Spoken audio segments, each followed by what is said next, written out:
सभी को प्रेज और जय मसीह की सुबह की प्रार्थना में आप सभी का तहे दिल से स्वागत है। कैसे हो आप सब? परमेश्वर पिता का धन्यवाद हो। स्वागत है आपका एक बार फिर से सुबह 11 बजे की प्रार्थना में।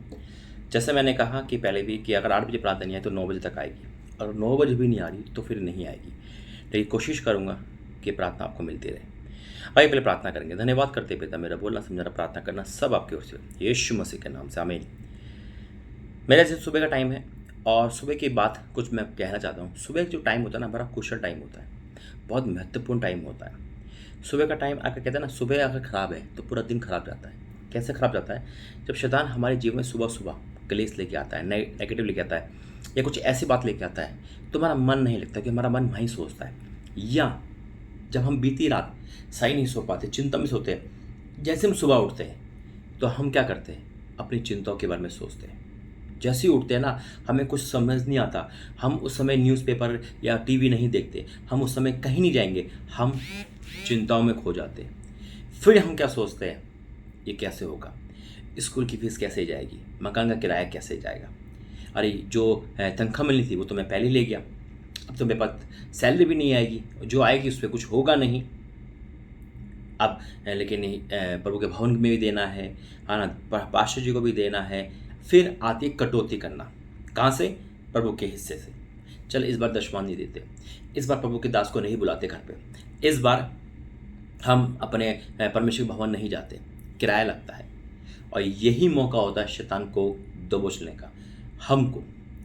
जब हम परमेश्वर की लाइफ में, परमेश्वर की पैसे में कटौती करते हैं, मेरे अजीजों, सच में परीक्षा है ना, तभी देने का मज़ा है। उस कंडीशन में जब हमें चाहे बेशक अपनी बच्चों के स्कूल की फीस रोकनी पड़े, मकान का किराया रोकना पड़े, और उसके बावजूद हम प्रभु के भवन दे रहे हैं, क्योंकि हम परमेश्वर का पहला मान रहे हैं, हम परमेश्वर के जन को पहला मान रहे हैं। यकीन मानना, उसी महीने आप बड़ी गवाही से बनोगे। लेकिन जब हम सुबह सुबह जब सारी बात सोच लेते हैं ना, और फिर शैतान हम पे वार करता है, फिर हम उसके वार में घायल हो जाते हैं। फिर हमें लगता है कि शायद यही डिसीजन सही है, कि हम पहले अपने सोचते हैं, बाकी खुदा के दास का, खुदा के लिए सोचेंगे। मेरे अजीजों, लेकिन आज परमेश्वर सुबह इसलिए वचन दिया है कि जब आप सुबह उठो तो आपकी चिंता दूर हो जाए। कोई आपसे कुछ कह रहा है, आज कोई कुछ कह रहा है आपकी चिंताओं के बारे में।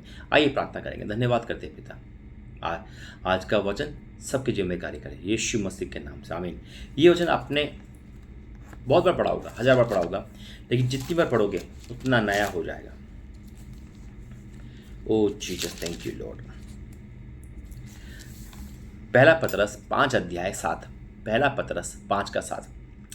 आज ये सुबह का वचन है ये, और ये आपके लिए बहुत हित के लिए है, क्योंकि आज बहुत लोग चिंता में थे, और चिंता में इंसान गलत फैसला लेता है। चिंता में इंसान प्रार्थना को नहीं बढ़ाता, वचन को नहीं बढ़ाएगा, घटा देगा। बढ़ाएगा किसको? अभी समस्या को, कर्जे को, या जो जिससे चिंता दूर होती है, खुद सोचता है, डिंगा डेट कर लेगा, या कहीं कुछ ऐसी चीज़ देख लेगा जिससे उसका मन लग जाए। और ये चिंता का सबसे बड़ा कारण है कि हमें और बैकफुट पे लाता है। वचन है पहला पतरस 5:7 में लिखा है, अपनी सारी चिंता उसी पर डाल दो। आज आपको जो भी चिंता है ना, दूध के बिल से लेकर शादी तक, बच्चे से लेकर बुढ़ापे तक, जीने से लेकर मरने तक, मकान से लेकर अपने निजी मकान तक, जो भी चिंता है, यहाँ लिखा है अपनी सारी चिंता। कुछ चिंता नहीं, चलिए थोड़ी चिंता मुझे दे दे, बाकी तू रख ले, ऐसा नहीं कहा परमेश्वर ने। कहा है अपनी सारी चिंता उसी पर डाल दो, परमेश्वर पर। पड़ोसी पर मत डालना, घर पे मत डालना, अपने पे मत डालना, उसी पर डाल दो जो आपको ध्यान रखता है, क्योंकि उसको तुम्हारा ध्यान है, वो है परमेश्वर, वो हमारा यीशु मसीह। तभी तो कहता है, हे बहुत से दबे लोगों, मेरे पास आओ, मैं तुम्हें विश्राम दूंगा।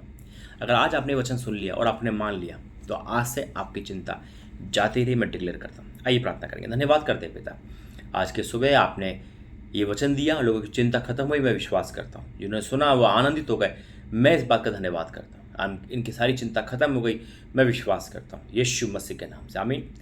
God bless you. प्रभु आपका आशीष दे। इस वचन के द्वारा किससे बातें करी, कमेंट बॉक्स में जरूर बताना। जय मसीह।